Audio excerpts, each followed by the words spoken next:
Hey guys, so today I'm going to be looking at people who carried out a petty revenge. So yeah, let's just get right into the video. I used to work for a sandwich shop. All the other employees there were Indian women with very long black hair. Mine was sort of similar, I suppose, medium length and brown. But every time a customer would complain about a long black hair in the food, my boss would immediately blame me without any hesitation or investigation, despite the fact that I was the only person who wore my hair up and netted. So one day I dyed my hair blue with the sole purpose of not being blamed for black hair being in the food. You guessed it, it happened. And how huffy and annoyed my boss got when I said it couldn't be my hair because mine is blue was beyond amusing. Wow.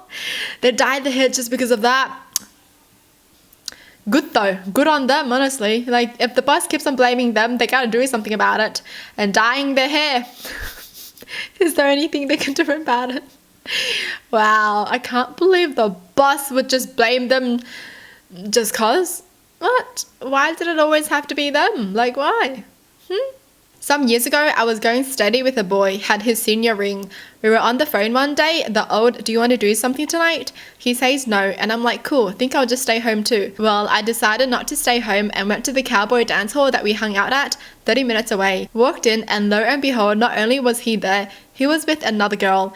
I marched right over to the table, and the old crap look on his face was priceless. Dropped his ring on said table in front of the girl and told her, I reckon you need this more than I do. Turned around and commenced to dance with just about every guy in the place, then started all over again, never once looking at him or them. Felt absolutely great. Lived in a small town, Texas, where the guys would go to the next town over to cheat. Never could understand why females would get mad at the other girl when she had no way of knowing he had a girlfriend.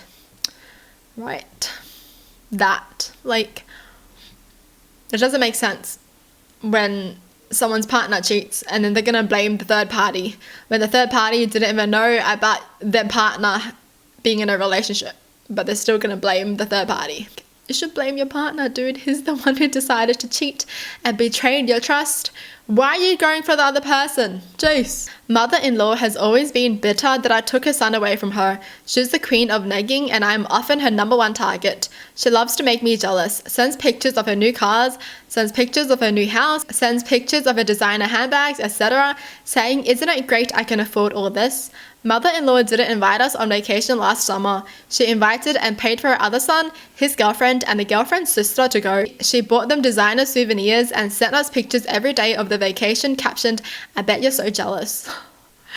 What? This mother-in-law sounds like a freaking teenager. Huh? Not 3 months after she excluded us from her vacation, my parents invited us on their vacation. We accepted. Mother-in-law was furious. Jealousy was not a good look on her. She threw a tantrum saying that she was losing her little boy and that she wanted to be the best mum in the world. She was so jealous that my mother is getting more attention than her. She cried about how she never sees us and how we've always shown blatant favoritism towards my parents. The best bit of all of this, it was at this moment my significant other decided to tell her that we are moving 5 hours away to my parents' city. Nice. The mother-in-law is just a teenager, like immature. Are you so jealous? Look at me and my money. Are you jealous? Look at me and my cars. Are you jealous? She sounds so freaking insecure, honestly. People who care so much about other people's lives and feelings to try to make them feel bad about something, they're just so insecure about themselves. Deflecting. This technically wasn't my revenge. It was my friend getting it for me in my stead. Background: I broke up with my ex of a decade for holding rent over my head along with a bunch of other things that were much worse. But that was the straw that broke the camel's back. He was still living with me, so I gave him a grace period of 30 days. He took 2 weeks longer to move out. I found another roommate, Missy, who was also friends with Sam, to move in, who was my friend at the time. My friend Sam was not in a good place with her family because of issues, so she was considering sleeping in her car. I gave her a key and told her she can crash with me till she figures something out. So my ex tries to drag his feet. He says I'm not making the best decisions being influenced by my friends. Says that my roommate can still move in and he can stay and we can work on our relationship. I still refuse. Story: after he moves out to another state and lives with his mum, does he start to harass me? I was trying to be nice and even remain friends because he requested that, and I only requested for him to give me space for a little bit. He did not and even pushed, so I blocked him. He hacked into my Facebook to unblock him. He messed with my Disney Fast Passes in my account. He got into my fanfiction.net account and deleted my stuff. Also took stuff that wasn't his before he moved and then mailed it back to me as a power play. He sent me letters, some of which I didn't see because my friend Sam did me the favor since I wasn't in a good place emotionally. The basics of him saying I would be nothing without him and that I would let other people get into my head rather than thinking for myself. Some threats as well. Revenge. I being a doormat and wanting nothing to do with that, just block him and try to move on. Eventually he stops and I'm just happy he did. My friend Sam was apparently the one who got him to stop. Before he moved, she got her cat to sleep on his pillow. He's allergic to pet dander. She subscribed him to gay magazines and had that sent over to his mother's house under his name. An ugly email he sent me from his job email. She sent one back to his work calling it unprofessional. Sam got the letters that were him spouting abuse and showed them to her uncle, who's a cop, who then sent a letter from his work stationery back to the return address, stating that if any more letters were sent along with other forms of harassment, that a restraining order would be placed and that would go to his permanent record. She tells me this years later, I will tell you I never felt more loved and supported in that moment. She's still my best friend. Oh, good on Sam. That's so nice. Now that's a real friend, not letting your friend get stepped over by her stupid ex.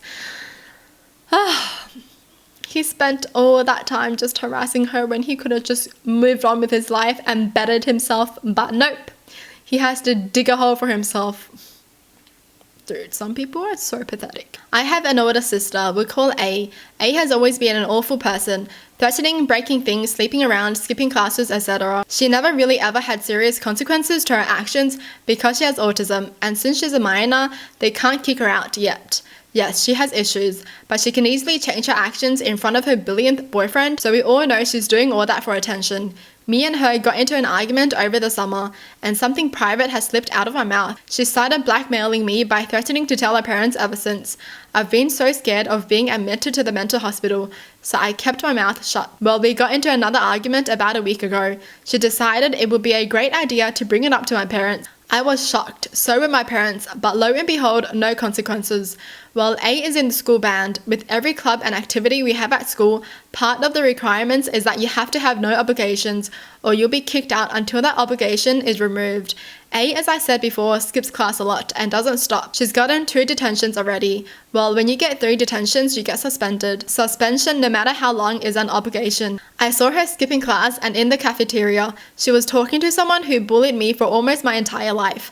I had enough of her. I was so frustrated with everything she did. At school, I'm a goody two-shoes, so I talked to the vice principal. I slowly walked while talking to her and slowly lured her closer to A. The vice principal saw her and immediately called her to the office. She's in the middle of her suspension and she can't participate in the band anymore. She's whining about it, but I really couldn't care less. Oh, wow. Like, why do you think you can skip class and not get in trouble? Dude, huh? Man, I really hope the person posting this gets better and feels better one day because, you know, they were talking about how they were being scared about being admitted to the mental hospital. So obviously there's something wrong. And I hope they get the help that they need. Yeah, cheering you on. Well, that's it for the video. Hope you guys enjoyed. Tell me in the comments down below what your thoughts are. And as always, thanks for watching. Hope you guys liked it and I'll see you guys next time. Bye!